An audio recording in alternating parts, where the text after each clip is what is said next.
Tonight, on a very special episode of Cel Damage, will Violet finally learn of the disease that's slowly killing her? Will Cinder finally become house-trained? Nah! We'll just drive around way too fast and blow up everything in sight like we do every week. And don't forget to call in during the show and buy crap that you'll never need. Not available in all states.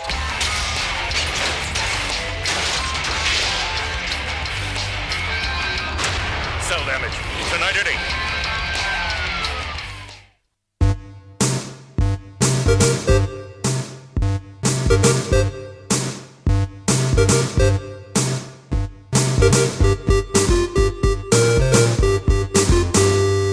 Hello and welcome to 60 Second Retro Gamer. The game on today's list is Cel Damage, which was released on in 2001 and later 2002 on the Xbox, GameCube and the PS2. I have always owned the GameCube version, and it's always been most good. The PS2 version, known as Cel Damage Overdrive, wasn't quite as good from what I recall. Yeah, it's usually the way. And essentially it is a vehicle combat game. Vehicular combat. There it is. Ooh. Graphics. It's vehicular combat game in the same vein as Twisted Metal, but with cel-shaded cartoon-style graphics. And it's essentially the story, so to speak, as much as it is, has 6 cartoon characters on a fictional cartoon show called Cel Damage. Oh. And they've basically got to drive around destroying each other to the audience's delight. And every time they die, though, they keep coming back in a cardboard box. And they just get dropped back down into the world and they carry on as normal. So there are apparently 12 different levels and 3 different game modes, and an array of different types of weapons that you can use, including chainsaws, vacuum nozzles, holes that people can just drive into and fall down, and that kills them.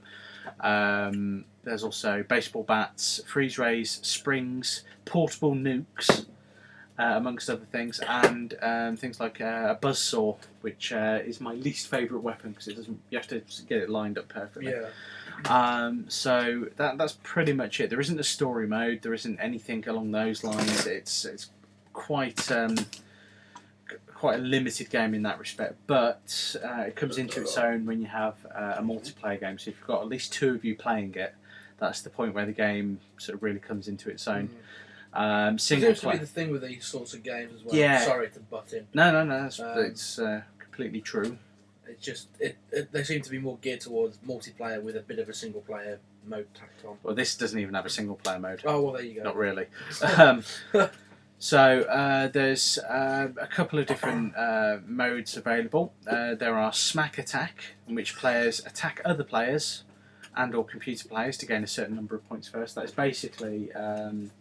Yeah, they've got balaclavas. Oh, that looks a bit silly to me. Yeah, they've got basically you just have to beat other players up and kill them in order to gain points. There's Gate Relay, in which level you race between the checkpoints, and the first person through all of them, the quickest wins.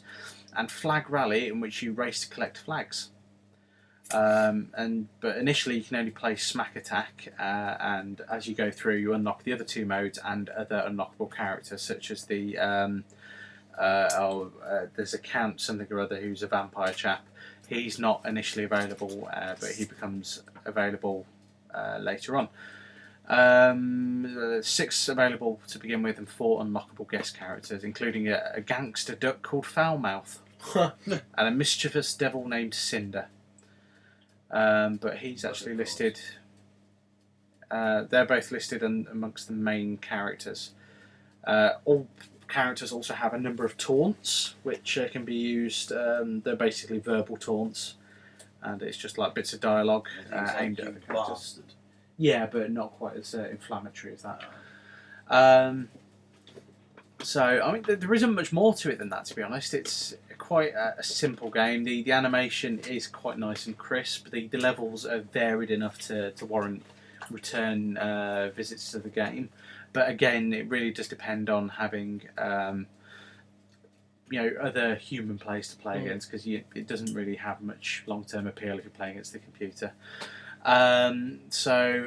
Physics engine, that's something I've not mentioned. It doesn't actually emulate real-world physics, but it's cartoon physics, so like Bendy, Tom and Jerry style animation, and that sort of fits in with the cel-shaded look of it as well.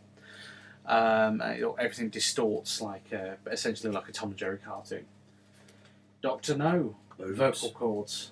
Yeah, it's a Bond cover. Yeah, and it's actually looking through my collection of Bond books. I should be starting to read them soon. Yeah, well, I've got as far as Diamonds Are Forever, so I'll be moving on from that next. From Russia with Love next. With love. Diamonds Are Yeah.